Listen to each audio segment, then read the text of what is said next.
Katika maeneo za Baringo kufikia sasa serikali imeweza kupeana mahema 100. Mahema hizo ni kuweza kusaidia watu kujenga makao, lakini vile vile kuweza kusaidia kujenga madarasa kwa zile shule ambazo ziliweza kufurika.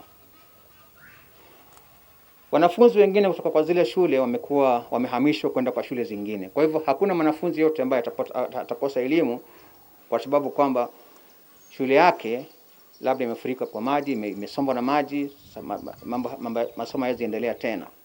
Kwa hivyo serikali imetia juhudi, imepeana hema 100 Baringo kwa sababu ya kuweza kusaidia kwa watu wapate makao, lakini pia shule zitengenezwe ili wanafunzi waanze kuendelea na masomo.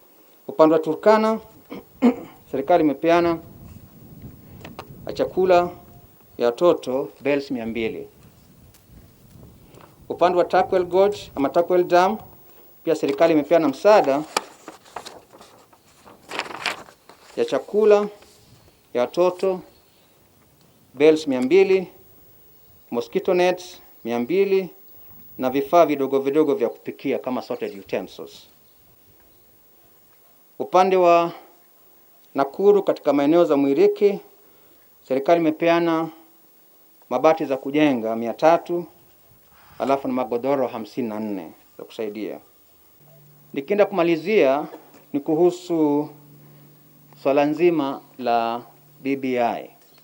Kuna madai yamekuwepo kwamba itakuwa ni gharama kubwa sana kwa nchi kuweza kugharamia wadhifa ambazo zitakuwepo iwapo hiyo BBI itakapokuwa ni kitu cha kutekelezwa.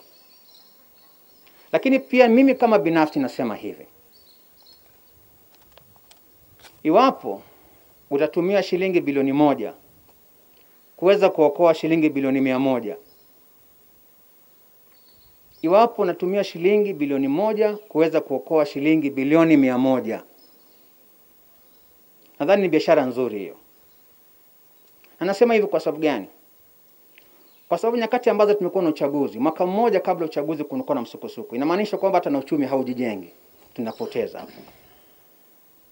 Wakati wa kupiga kura kunakuwa na uhasama, kunakuwa na vita, kunakuwa na vurugu, biashara inapotatizwa, maisha yanapotezwa.